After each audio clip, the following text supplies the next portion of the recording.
Il est tout juste 19h sur Aloula et c'est le journal. À la une de l'actualité ce soir. Mondial féminin, nous sommes à J-1 du duel Maroc-France. Les deux formations sont déterminées à arracher leur ticket pour les quarts de finale. Demain, l'effectif des Lyon sera au complet, motivé et surtout prête comme jamais à mettre en difficulté les Bleus. Nous en parlerons avec Abdelrazak Chlih, cadre national de football. Incontournable quand les rayons du soleil sont source de nuisances, voire de danger, j'ai nommé les lunettes solaires. Protection indispensable contre les UV qui peuvent nuire à notre vue. Alors quelle paire choisir? Des paramètres de qualité se posent avec acuité et requièrent l'avis d'un professionnel. Dernière escale de ce journal Martil, tout au long de l'été, la charmante station balnéaire affiche complet. De nombreux visiteurs venus des quatre coins du Maroc, mais aussi de l'international y convergent massivement pour profiter de son calme reposant et de son ambiance festive, ambiance nocturne dans ce journal.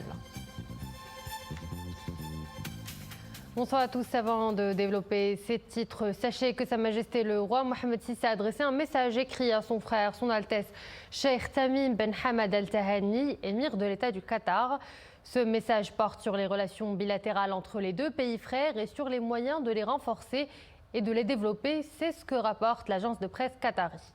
Selon l'agence, le message a été remis à son Altesse Cheikh Abdallah Ben Hamad Al Thani, vice-émir de l'État du Qatar, qui a reçu le dit message au nom de son Altesse Cheikh Tamim Ben Hamad Al Thani lors d'une rencontre lundi au cabinet princier avec le ministre des Affaires étrangères, de la coopération africaine et des Marocains résidant à l'étranger Nasser Bourita et le ministre délégué chargé du budget Fawzi El Qjar.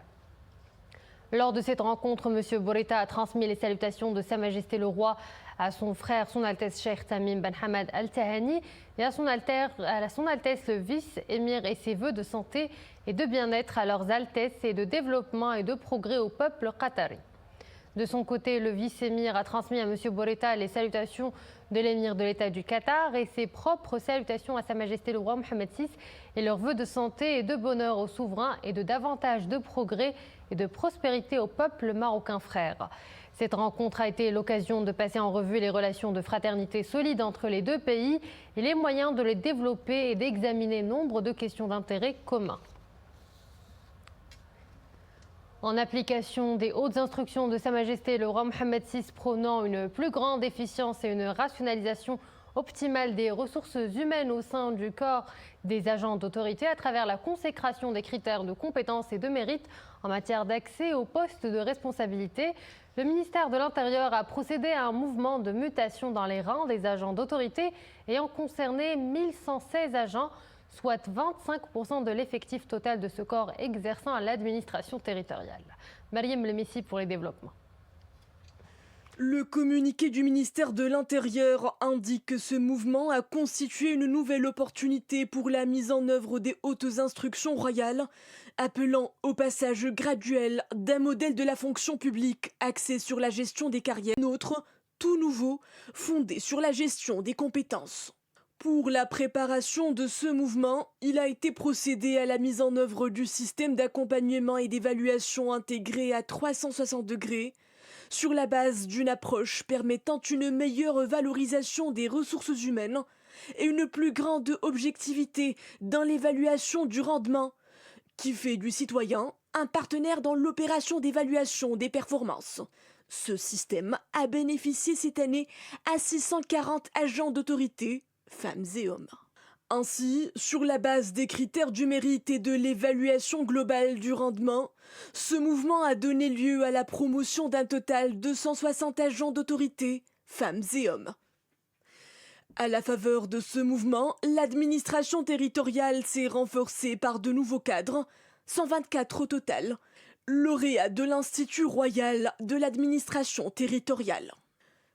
Et le communiqué de conclure que le ministère de l'Intérieur veillera constamment, en ayant à l'esprit les hautes instructions royales, à consacrer une démarche efficiente dans la modernisation de la gestion de ses ressources humaines, sur la base du strict respect des critères de compétence, de mérite et d'égalité des chances dans l'accès aux postes de responsabilité, et ayant pour finalité la promotion de l'action de l'administration territoriale, selon une dynamique vertueuse mettant l'administration au service des citoyens, de manière à répondre à leurs besoins et à défendre leurs intérêts, comme l'a affirmé à plusieurs reprises Sa Majesté le roi Mohammed VI, et ce, dans l'objectif de consacrer la bonne gouvernance territoriale.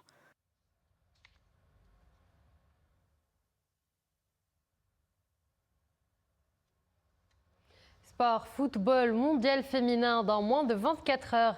Les protégés de Reynald Pedros vont affronter l'équipe française. Les Lionnes se préparent à cette grande affiche, déterminées à donner le meilleur d'elles-mêmes pour aller le plus loin possible dans cette compétition mondiale.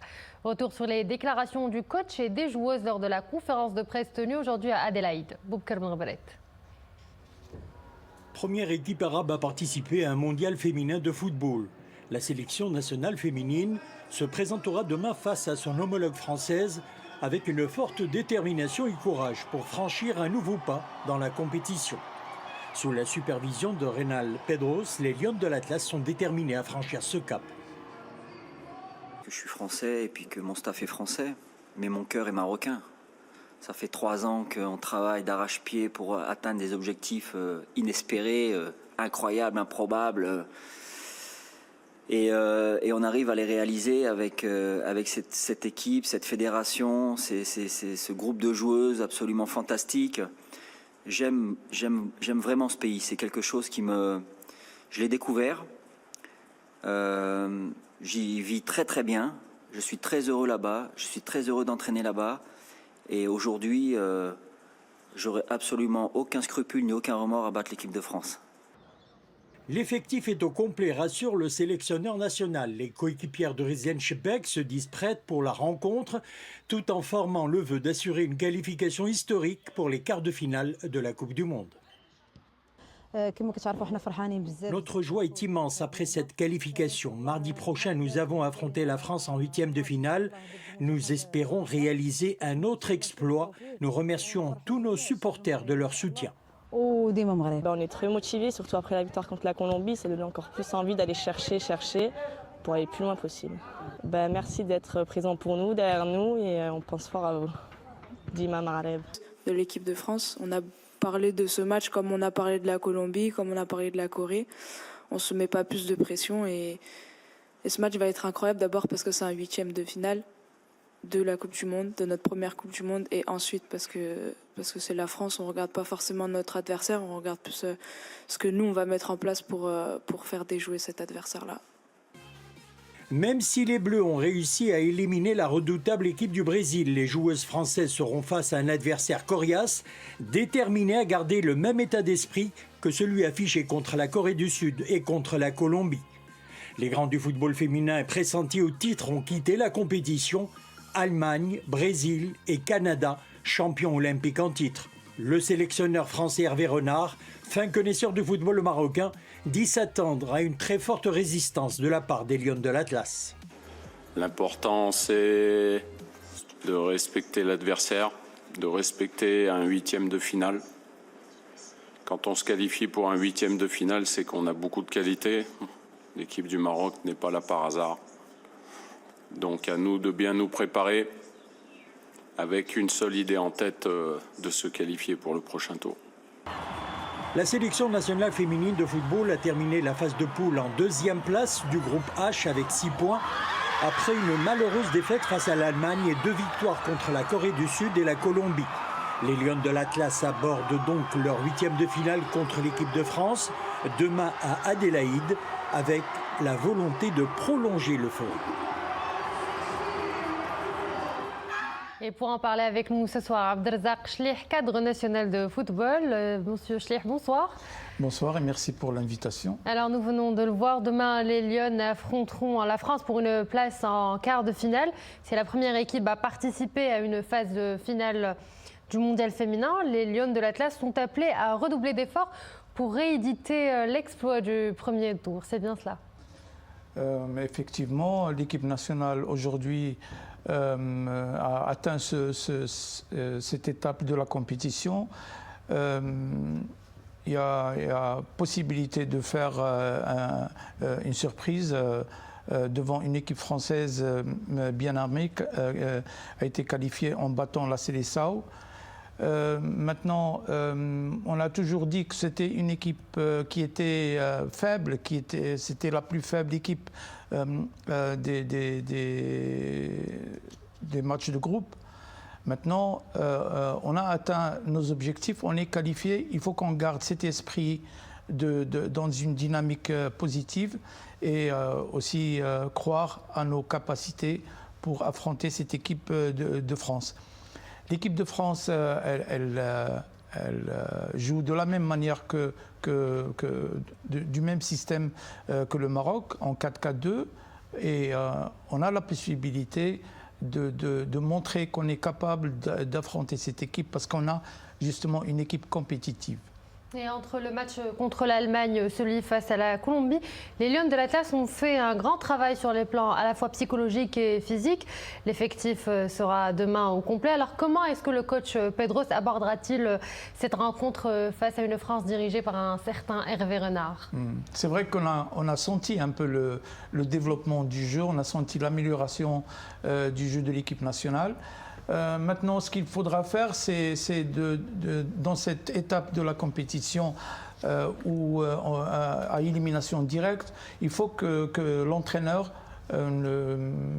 propose des plans de match, un système de jeu qui serait facile à appliquer pour les joueuses marocaines et aussi qui serait efficace contre une équipe française qui joue sur les ailes et qui joue de la même manière que l'Allemagne, des centres et des reprises, du jeu de tête basé sur les tailles. C'est vrai qu'on n'a pas les mêmes tailles, on n'a pas les mêmes valeurs. C'est que des joueuses qui jouent à Juventus, à Chelsea, à Real Madrid et au PSG, à Aston Villa.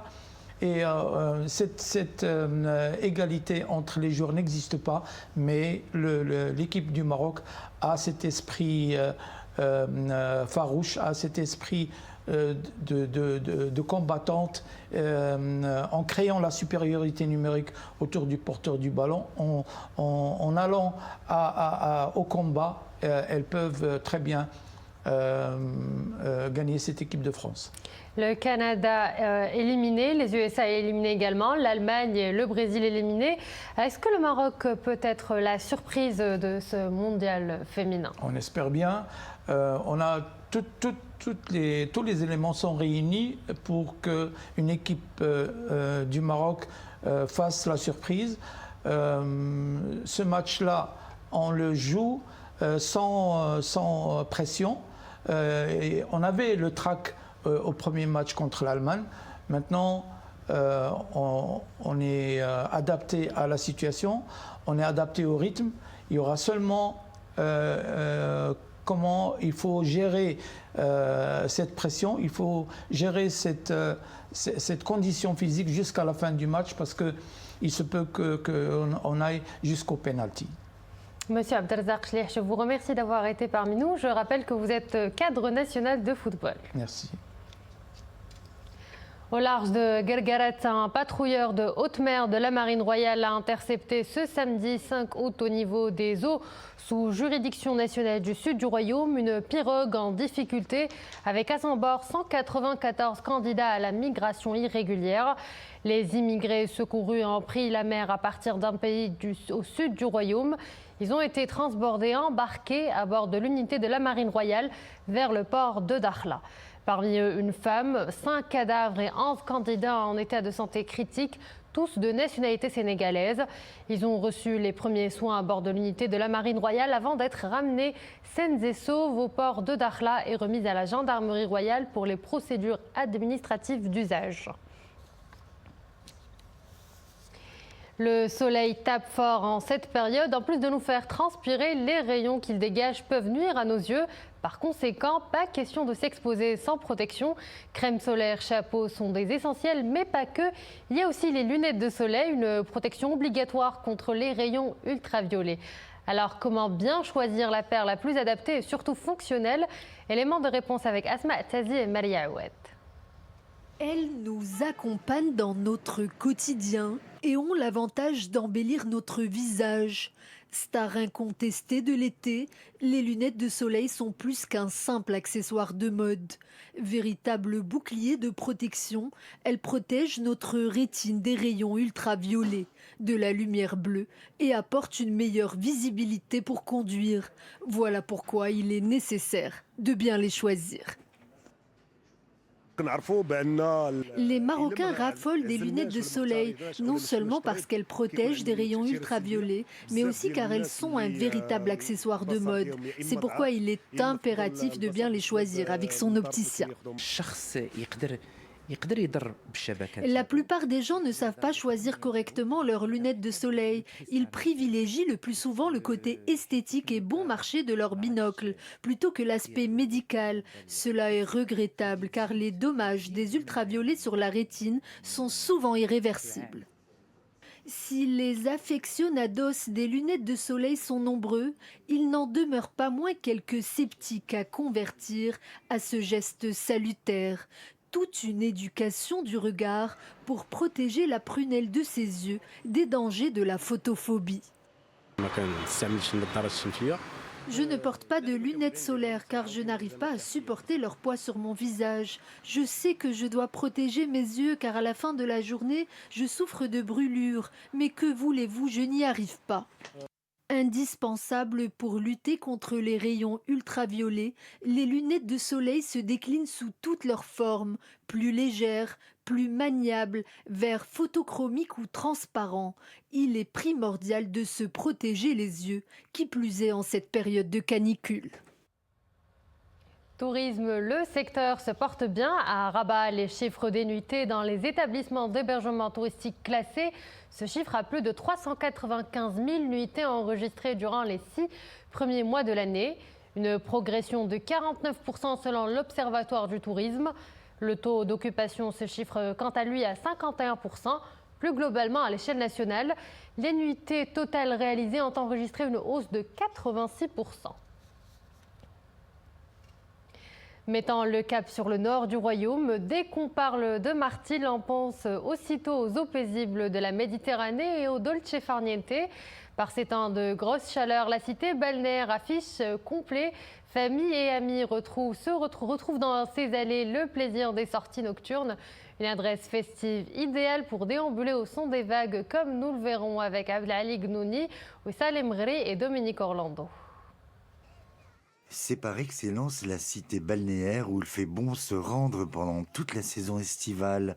Située au sud de Mdik et à l'est de Tétouan, la ville de Martil est ainsi joliment installée sur les rives de la mer Méditerranée. Les vacanciers qui s'y retrouvent ont souvent fait de nombreux kilomètres pour l'atteindre.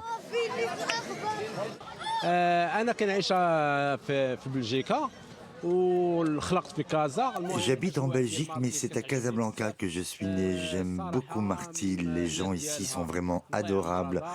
On s'y sent vraiment bien.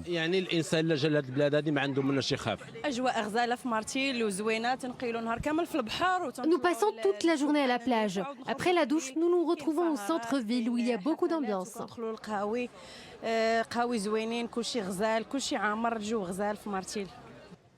À l'heure où la nuit s'éveille et lorsque la température est beaucoup plus clémente, la petite cité est alors investie par des milliers de personnes qui déambulent et flânent très tranquillement, en particulier tout au long du vaste littoral où l'on peut déguster, pour exemple, de délicieux boubouches. Pendant les vacances, les gens n'hésitent pas à consommer et à dépenser pour se faire plaisir. Pour nous autres petits commerçants, c'est effectivement une saison prometteuse. Martil, qui connaît depuis plusieurs années un essor très conséquent, son nom résonne désormais comme ce lieu de villégiature agréable et reposant qui est aujourd'hui validé dans l'esprit de très nombreux Marocains. Tourisme justement, Tétouan, la colombe blanche de la Méditerranée, ne cesse d'attirer des visiteurs d'ici et d'ailleurs. La ville surnommée la Fille de Grenade doit son attractivité à une splendide architecture hispano-mauresque et à une ancienne médina inscrite en tant que patrimoine mondial de l'humanité par l'UNESCO. Et pour renforcer davantage son attractivité, les responsables de la région misent aussi sur le soft power d'un artisanat créateur de valeur. Reportage avec Adnan Harras, Faisal Imri et Zakaria Mouqinbillah. Au village artisanal, le visiteur est agréablement surpris par la beauté des produits et le savoir-faire des artisans dans différentes spécialités. Poterie, produits à base végétale et zélige. Construit en 2021, ce complexe a permis aux artisans de donner un coup de boost à leur activité. Grâce à ces vastes locaux et aux conditions de travail favorables, ils donnent libre cours à leur créativité. Avant, nous travaillions dans des conditions difficiles. Nous craignions les effets de différents facteurs naturels. Aujourd'hui, nous sommes à l'aise pour créer davantage. En plus, le complexe attire les touristes de passage dans la région. Le savoir-faire en zélige est demandé pour décorer fontaines et intérieurs de maisons. Les Marocains résidant à l'étranger sont également friands de ces produits. Et l'affluence est bien palpable en cette période estivale. Habitants et visiteurs de Tétouan et de ses environs, Marocains de l'étranger ne manquent pas d'y faire un tour. Sur place, des espaces de restauration accueillent les visiteurs dans un décor authentique. C'est la première fois que je visite ce complexe artisanal. C'est bien organisé, les produits sont de qualité. Je viens chaque année ici et j'achète quelques produits d'artisanat. Il y en a pour tous les goûts. Depuis qu'ils sont installés au village artisanal, les artisans créateurs contribuent à valoriser et à préserver le cachet authentique de leur savoir-faire. Couleur du ciel avant de prendre congé de vous, la météorologie nationale annonce une vague de chaleur lundi et mardi dans plusieurs provinces du royaume avec des températures pouvant atteindre les 49 degrés. Entre 44 et 49 degrés attendus à Freh Ben Salah, Bnimlal, Khrebga, Khnifra, Sidi Qassem et l'est de l'Aïraïch. Le mercure devrait afficher des températures aussi entre 45 et 48 degrés à Tata, Zagora, Assazag et l'est de Smara. 42 et 46 degrés à Sidi Slimane, Khmissat, Meknes, Fès, Taza, Rhamna, Marrakech et Taroudant. Entre 38 et 43 degrés à Kenitra, Hajeb, Sfro, Ifren, Azilal, Ben Slimane, Zrada, Figig et l'intérieur de Chefchaoun, Husseima et Ourzazat aussi. De fortes rafales de vent de 70 à 80 km par heure seront quant à elles attendues lundi et mardi à Tanger, à Sela, Fahsanjra et à l'ouest de Tétouan. De fortes averses localement orageuses concerneront les villes de Khrebga, Azilal et Freh Ben Salah.